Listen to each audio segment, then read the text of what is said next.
Hello and welcome to the mission. क्या आप जानते हैं 14 जून को सरकार ने एक नई स्कीम लॉन्च किया सेना में भर्ती के लिए, जिसे अग्निपथ स्कीम कहा गया। इसमें भर्ती होने वाले लड़कों को अग्निवीर की संज्ञा दी गई।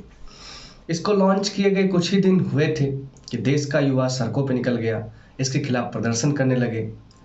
हमेशा की तरह आग लगी, पब्लिक संपत्ति को बर्बाद किया गया। पर सबसे बड़ा सवाल है कि ये स्कीम इतना विवादित क्यों है, छात्र इतने गुस्से में क्यों हैं। आइए समझते हैं। अगर किसी को सेना में जाना है तो उसके लिए दो तरीके हैं। पहला परमानेंट कमीशन और दूसरा शॉर्ट सर्विस कमीशन SSC। अब ये परमानेंट कमीशन क्या होता है? सेना के अंदर कई सारे विंग्स होते हैं, हर विंग के लिए अलग अलग उम्र होती है। किसी विंग के अंदर यंग लोगों की ज़रूरत होती है तो वहाँ 40 वर्षों की सर्विस होती है, या किसी विंग के लिए 50 साल की ज़रूरत होती है। तो ऐसे कर के हर विंग के लिए अलग अलग उम्र की ज़रूरत होती है।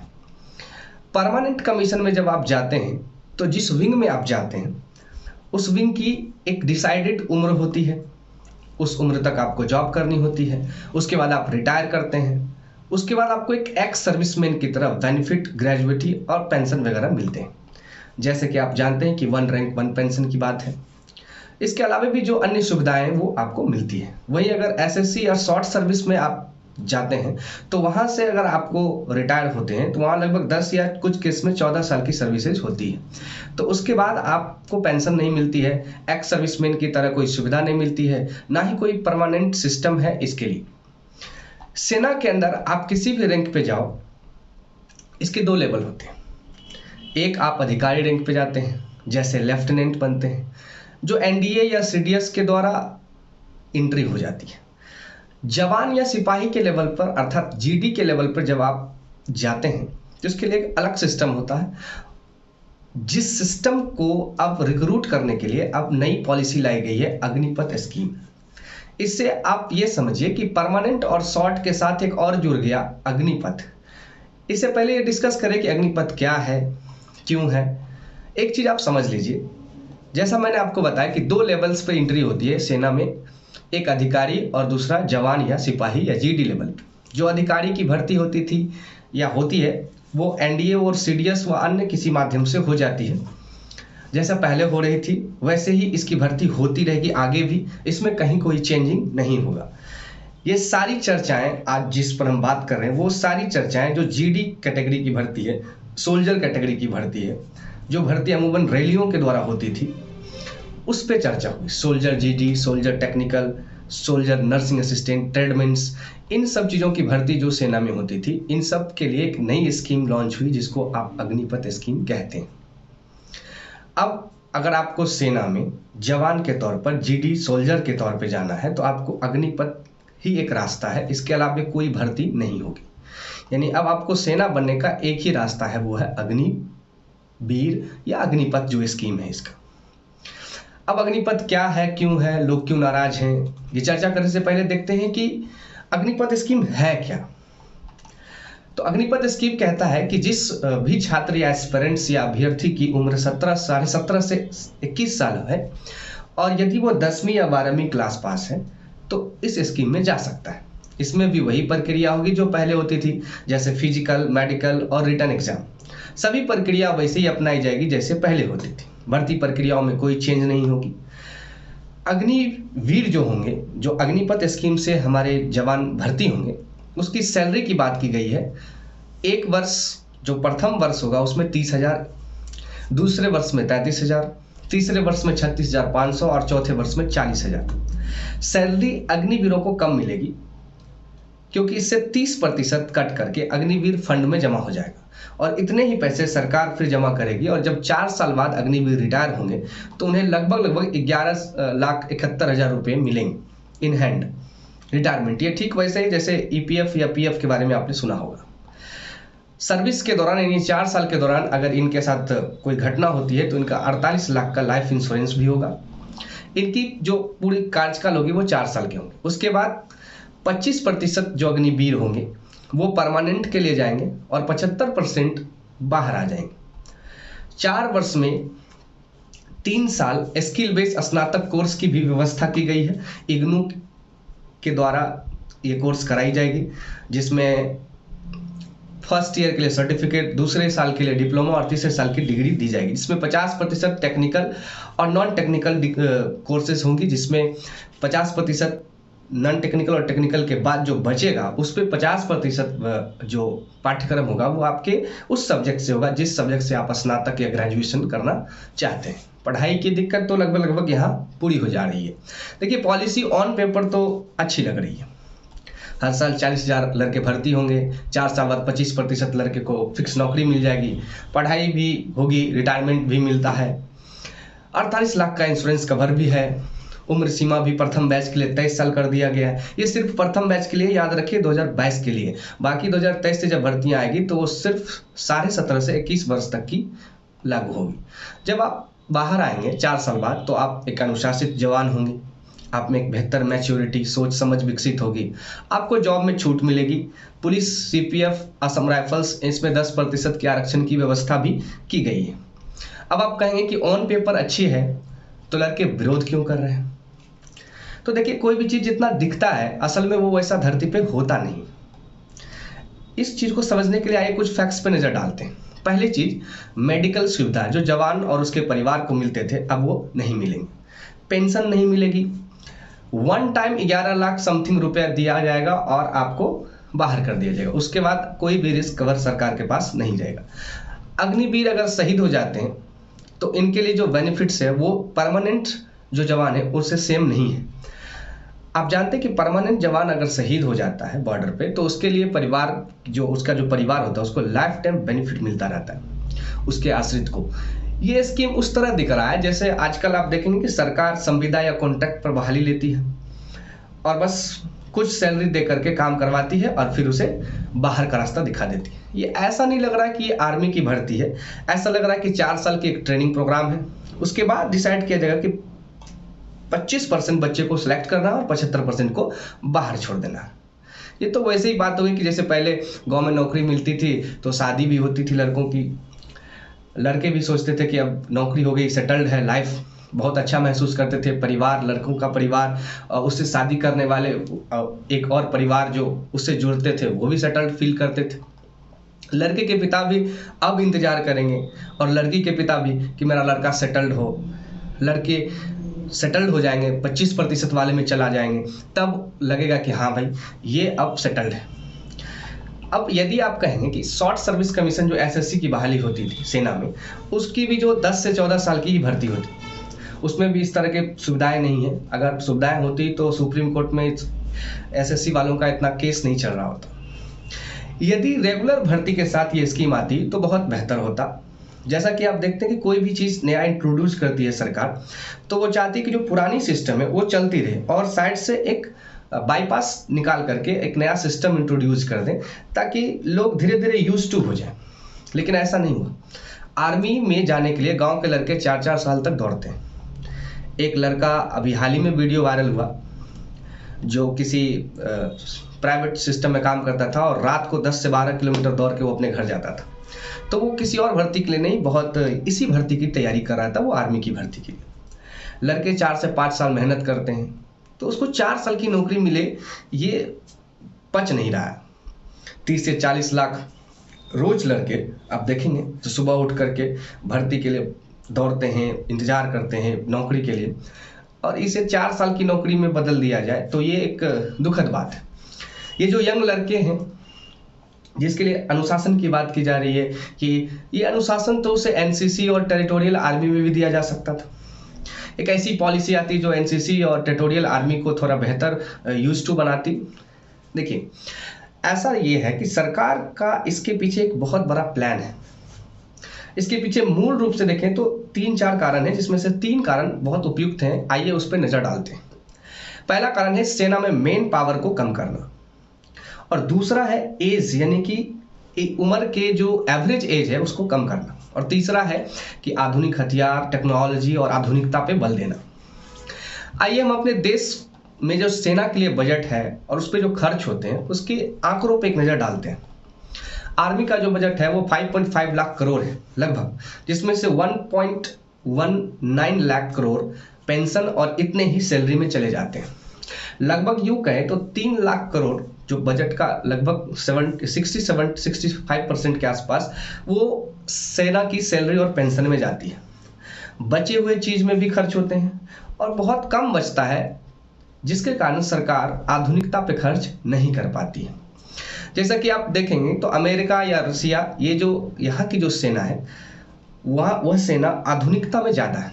नो डाउट कि हमारी सेना लगभग 14 लाख है आर्मी, जिसमें से मैन पावर देखें तो हमारा बहुत तगड़ा है, लेकिन अगर आधुनिकता की बात करें तो हम लोग थोड़ा सा कमज़ोर पड़ जाते हैं।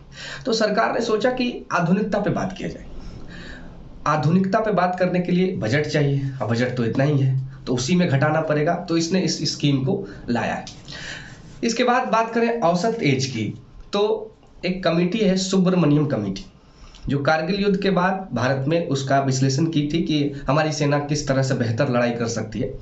तो उसने एक सुझाव दिया था कि जो आर्मी की जो एज है 32-33 साल है अभी वर्तमान में, उसको घटा के 22-23 साल कर दिया जाए, क्योंकि जो 32-35 साल के जो एज के जवान होते हैं उसमें जो एनर्जेटिक होगा वो कंपैरेटिवली देखेंगे तो 22-23 साल से तो कम ही होगा। तो 22 साल या 23 साल का जो लड़का है वो जितनी तेजी से युद्ध लड़ेगा, पहाड़ों पे चढ़ेगा, दौड़ जाएगा, उतना 30 से 35 साल वाले नहीं लड़ेंगे। तो एक ये भी लंबे समय से बात आ रही है कि एज को कम किया जाए। अगले पॉइंट पे बात करें तो हर वर्ष लगभग 60,000 सेना भर्ती होती है और इतने ही रिटायर होते हैं। और देखा गया है एक रिपोर्ट के अनुसार कि 17, 18 और 19 2017, 2018, 2019 में लगभग 1,65,70,000 के आसपास की भर्ती हुई। ये लोकसभा में दिया गया एक बयान है। 2019 से लेकर 2022 के बीच कोई भर्ती नहीं हुई। कुछ भर्ती प्रारंभ भी हुई तो कैंसिल कर दिया गया। कुछ भर्तियां जिसकी मेडिकल्स फिजिकल्स हो गई थी उसमें परीक्षाएं नहीं हुई, उससे भी रद्द कर दिया गया क्योंकि अग्निपथ स्कीम आ गई। तो कुल मिलाकर देखा जाए तो 1,65,000 समथिंग भर्तियां सेना में अभी वैकेंट सीट है। भर्ती इसलिए नहीं हुआ क्योंकि वजह बताई जाती है कोरोना। हालांकि ये वजह तो सरकार का है अपना मनगढ़ंत, लेकिन चुनाव में ये वजह नहीं आते। तो कोविड भी उसी पे प्रभाव डालता है, जब बच्चे का एग्ज़ाम हो, भर्तियां हो, ये सब सारी चीज़ें। अब हम देखें तो एक चीज़ देखेंगे कि शॉर्टेज सेना में लगभग 1,65,000 की है। अब इसने मेन पावर को कम करने का प्लान यहीं से बनाया कि अब हर साल 46,000 भर्ती आएगी, उसमें से 25% लगभग 12,000 के आसपास परमानेंट होंगे। तो बहुत धीरे धीरे सेना का मेन पावर कम होगा, पैसे बचेंगे, साथ ही 4 साल की नौकरी होगी। तो ये सरकार के पास एक बजट अच्छा खासा बच पाता है। और 17 से 21 साल के बीच जो छात्र बाहर आएंगे, जो कैंडिडेट बाहर आएंगे, उनकी पारिवारिक उतना नहीं रहता है, वो अविवाहित होंगे, तो सरकार अपना पल्ला झाड़ लेगी कि एक फिक्स अमाउंट दे करके वो अपना पल्ला झाड़ते हुए निकल जाएगी। ये ठीक वैसे ही कहावत है गांव घर में कि दोनों हाथ घी में और मुंह घी के कढ़ाई में, इस तरह की बात सरकार को लग रहा है। जिस ढंग से सरकार ने इस स्कीम को लाया है वो कितना सही है, इसको थोड़ा समझने का प्रयास करते हैं। देखिए, एक जवान को ट्रेन करने में सरकार को लगभग 80 से 90 लाख रुपए खर्च होते हैं। जब इतना पैसा लगता है तो जवान हमारा ट्रेन होता है, और इतना पैसा खर्च करके 40 साल 50 साल तक हमारा जवान हमारे देश की सेवा करता है। लेकिन अब खर्च तो उतना ही होंगे, लेकिन जवान की सर्विस कितने साल की होगी? 4 साल की।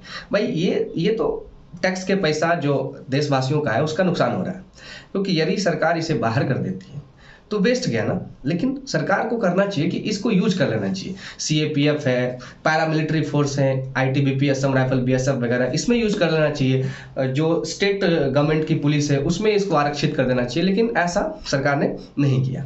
इन सब बातों को देखें तो सरकार की सोच इस जगह थोड़ी सी दिक्कत वाली लगती है। अगर सरकार यहाँ थोड़ी बात को मानती और एक अच्छी पॉलिसी इसमें थोड़ा सुधार लाती तो ज़्यादा बेहतर होता। शायद इतना बड़ा जो विरोध हुआ वो देखने को नहीं मिलता। यदि 2-3 बदलाव अगर ऐसे कर दिया जाए तो सरकार के लिए ये स्कीम बेहतर हो सकता है, छात्रों के लिए भी हो सकता है, लेकिन नहीं हुआ, ऐसा नहीं हुआ। आप ये देखिए ना कि आर्मी में जाने वाले बच्चे ज़्यादातर गाँव के होते हैं। वो बच्चे जो गाँव के पिछड़े गरीब के बच्चे होते हैं, कोई बिजनेसमैन या हाई क्लास के जो नेता है उसके बच्चे आर्मी में नहीं जाते, तो गांव के बच्चे जाते। आप सोचिए कि 20-21 लाख रुपए के लिए 4 साल की नौकरी के लिए गोली खाने के लिए कोई नेता या कोई बिजनेस में अपने बच्चों को नहीं भेजता है। देखिए, चौथे साल में जब ये वहाँ ड्यूटी करेंगे तो उनके पास एक कंपटीशन होगा कि मेरा सिलेक्शन 25% में होगा या नहीं होगा। एक रेडी जो सेना होता है वो 7-8 साल में होता है, जबकि यहाँ 4 साल में उसको बाहर आ जाना है। तो इसे जॉब देना या रोजगार देना नहीं कहते हैं, इसे मजबूरी का फ़ायदा उठाना चाहते हैं, क्योंकि भारत में बेरोजगारी बहुत ज़्यादा है। तो बेरोजगारों को ऐसा एक लॉलीपॉप दे करके फ़ायदा उठाना, ये आज के समय ट्रेंड हो गया है सरकार के द्वारा। सरकार कह रही है कि 4 साल बाद जब यहाँ से निकलेंगे तो काफ़ी अनुशासित होंगे, ट्रेंड होंगे, परिपक्व होंगे, तो अच्छी जगह जॉब मिल जाएगी। भाई साहब, अभी इससे पहले जितने आए हैं उनको देखिए, कहीं कोई बैंक में है तो कहीं कोई गेटमैन बने हुए हैं। ऐसा नहीं है, कॉर्पोरेट जॉब स्किल्स पे देती है, अनुशासन पे नहीं। और फिर कॉर्पोरेट में ये जब जॉब लेने जाएंगे तो फिर कई सारे सवाल इनसे पूछा जाएगा कि आप 25% में सिलेक्ट क्यों नहीं हुए, आपको स्किल्स क्या आता है। अरे भाई, वहाँ इसने बंदूक, गोलियाँ, बारूद चलाने सीखा है, स्किल्स कंप्यूटर, जावा या और सीखा नहीं है। तो कुल मिलाकर बात यही है कि सरकार ने काफ़ी दिक्कत और समस्याएं इसमें डाल दिया है।